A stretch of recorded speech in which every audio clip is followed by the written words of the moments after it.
I'm devastated. There's really no other way to describe it. I am actively experiencing the stages of grief over pixels. But obviously, this game was much more than that. Truly a new world that these devs gave to its players. Just 2 weeks ago, I was losing sleep, restless with excitement, thinking about Nighthaven. Imagining, wow, if this is what we can expect from the team moving forward, we're going to be eating good. Then, fast forward to last night, I lost sleep in denial of the fact that the game would no longer be receiving content updates and the servers would be kept online through 2026 in maintenance mode, with a likely untimely demise come 2027. Poof. Things were looking up, and that flicker of hope was snuffed out. Crazy how a game in the top 50 of Steam charts can just get the axe like that. I'm not privy to any game that still had that much life in it just to get utterly destroyed. Now, clearly we know this is no result of the devs' wishes. They breathed so much passion and life into this game, and their love for it was shown.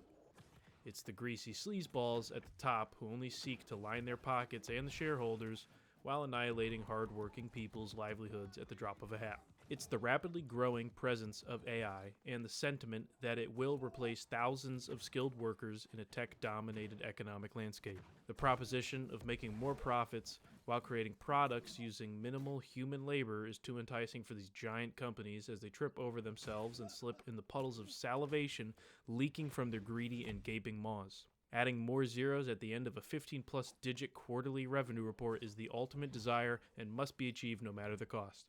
Amazon nuked their game studio from orbit, and we bear witness to the fallout. Perhaps the writing was on the wall. Free massive expansion, the old paid one was given for free, tons of free cosmetics waiting to be earned in-game, pop-ins by devs in the game the night before the news, thanking players. The list goes on, especially when looking in hindsight. It may have just been doomed from the start.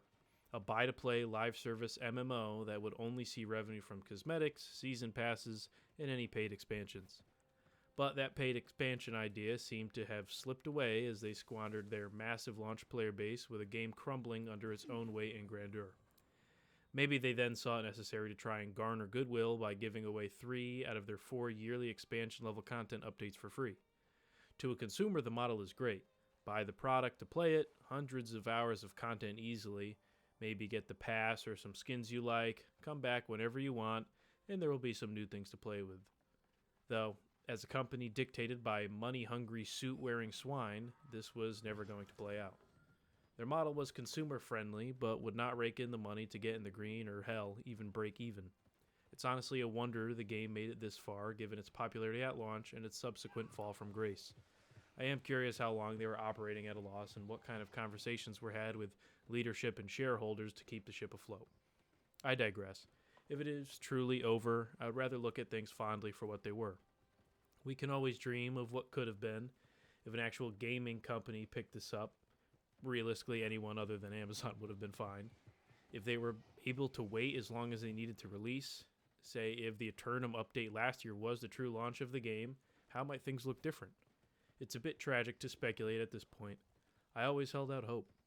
I have half a dozen scripts I've started up over the years talking about the game's problems, how the next update might really save it, what the game needs, are people genuinely still interested, and through each one, I never failed to mention that I love this game and would never give up on it so long as it remained. Now, while the remaining part is now on a timer, I still foolishly cling to an idea that it can't be over. Something better has to come, right?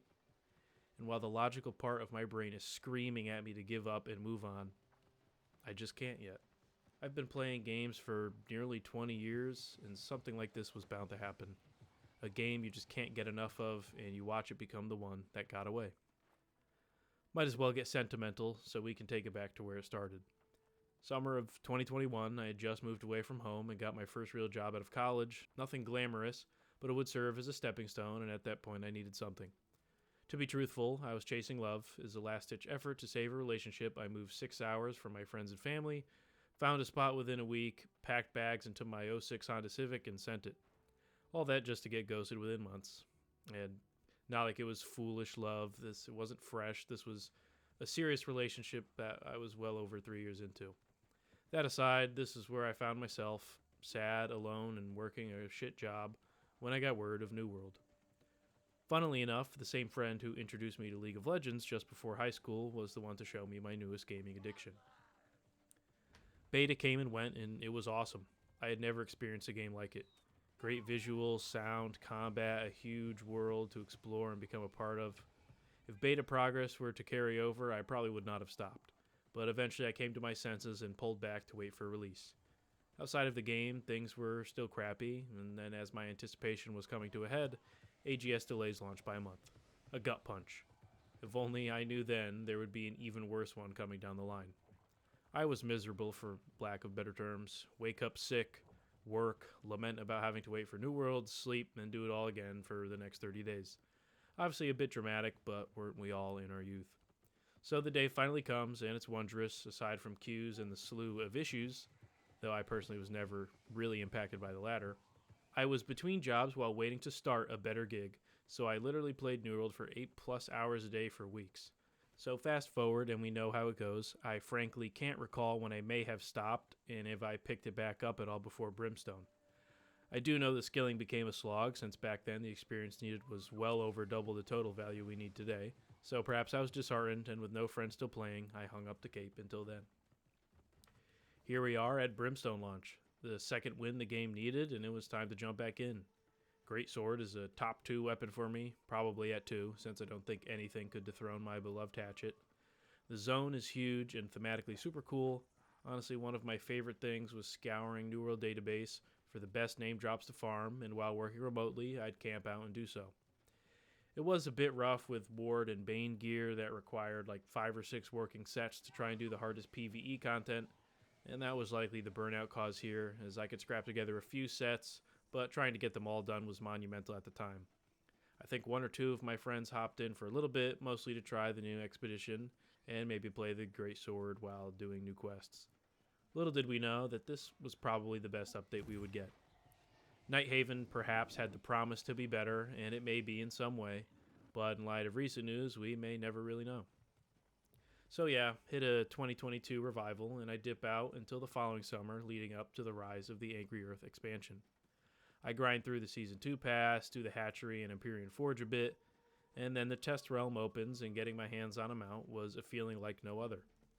Gathering may be my single favorite thing to do in the game, so the thought of running routes atop a mighty steed to speed up the process was ever so tantalizing. Not even a second thought, I buy the expansion on release day and grind through Season 3. Losing First Light was a bit of a bummer, but the Elysian Wilds were quite a sight to behold. Savage Divide was cool, and artifacts were great chase gear to help define your builds. Overall, great and well worth it. Again, the same buddies tagged along for a bit, but I hung around longer and dipped into Season 4, but ultimately pulled back not too long after. I guess I am kind of thankful I didn't experience much of that content drought between Season 4 and Aeternum launch. Of course, when that came, I hopped back in to grind again. The prospect of clearing a legit raid in the game was awesome. I'm not a huge PvP guy, so while the Cutlass revamp was cool, my interaction with the free-for-all zone was get the coconut and definitely die a few times trying. Doubloons and the Well of Fortune were nice Gamba elements to gear, and at this point there were so many quality of life changes, this really felt like the real New World we should have gotten in 2021. I did give the PvP seasonal server an attempt, but after an hour or so of respawning, trying to do the main story quests, I gave it up. I think I joined a company in hopes of doing the raid, but it never got off the ground for me. And now that I mention it, I did get in a company during Season 3. I remember doing an interview and was about to have my buddies join, but then it dissolved as the governor got in a pretty bad car wreck. I don't really remember any details or names, but hope that guy's okay. Now we start tracking this year as rumbles of Season 10 and expansion level content breaks ground. Katie took over as lead, and generally the community sentiment seemed positive. It only took 3 years, but PvPers finally got a second OPR map, a new game mode and Capture the Flag with 2 maps, and an arena map, all within a season or 2. I hopped back in and banged out the Season 8 pass, and when Season 9 came, I did dailies and found the company I actually was able to do things with. They ran weekly Learner Gorgon raids, and I got about 6 or 7 clears leading up to Season 10. I was ready.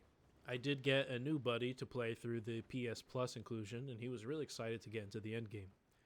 My other friends got the Angry Earth expansion for free and had no real excuse to not give it another go.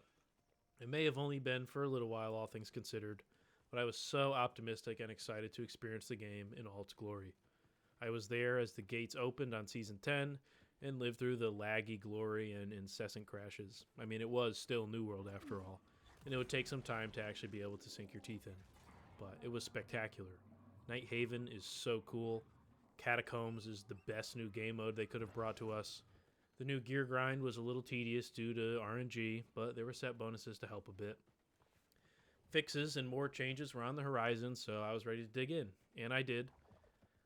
Getting my friends to join was a little slow due to server locks on Valhalla, but yesterday they finally opened up. My friend sent a screenshot of him selecting the world so he could come on after work, and that's when the news hit of the layoffs. LinkedIn and Twitter posts confirming that some of the New World team was affected. The magnitude was immense based on the numbers, but there was no telling what was coming just yet. But then the AGS Discord account started dropping like flies, layoff posts pile up by the hour, doom and gloom takes hold. Streamers get caught in the middle of it in-game and seem to expect the worst. Many will abandon ship and already have. Who can blame them, especially immediately after the real news broke and it would all be for naught. It felt like a void opened up and it sucked out everyone's dreams for this game. There was some legitimate hope for the first time in a while. Now gone. Just tragic. Even with its shortcomings over the years, I don't think this was deserved. Definitely not for the real-life people who dedicated themselves to crafting this game to the best of their ability, now thrust back into the job market in a field where many of the replacements don't have heartbeats. The utter slap in the face it must be to have your hard work uprooted in favor of an AI version of a washed-up rapper in a courtroom. Soul-crushing. Maybe it only took the fact that it's now being taken away, but I can realize and firmly state this is my favorite game of all time. Right now, just shy of 1,600 hours, which, based on any measured statistic I can see, is my most played game of all time as well. It's a lot of hours for sure, and there is definitely a world where I easily doubled that given the right circumstances, and it may have been headed that way. For many players, that is the reality. This game was a new world for people. Nothing quite feels like it, and now I'm not sure if there ever will be something like it again. I still have aspirations in-game. I would love to clear the new raid at least once. Hell, I know my company is sticking around for now. Maybe if we find a groove, we can farm for those mounts or that stupid clown hat. I would also like to grab the last 2 tarot cards in the Catacombs and raid. Prior to Season 10, I did finish up my last Ultimate Combat trophy, but with dead crafting in a dying game, I don't think I'll shoot for the crafting or gathering ones. I also got my last max trade skill in fishing, thanks to the Medley Fair XP trophies and food buffs. That was quite an accomplishment, and the true culmination of what I did during my playtime. So I'm thankful I sought to complete that before this news came up. Speaking of thankful, if any devs ever stumble across this, from the bottom of my little gamer heart, thank you. There really is no other way to express my gratitude for helping create and maintain this beautiful game for as long as you did. I will always look back fondly on my time spent in Aeternum, and soon I will only imagine what I would give to log in and set foot on the island one last time.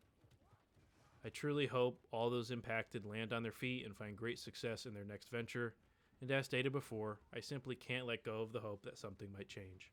Corrupt mega conglomerate be damned, the game is good and it has a sizable community that would have ridden it out until the bitter end. Not the one determined by the callous and greedy corporate overlords, but by the one decided on by the team that made it all happen in the first place.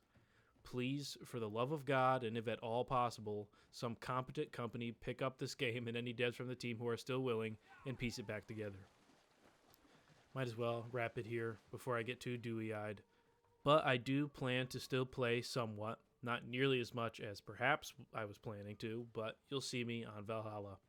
And of course, if and when that fateful and bittersweet day comes, we'll throw up our camps and watch the sunset outside of Windsward for the final time. Corrupt mega conglomerate be damned. The Dame... Almost had it.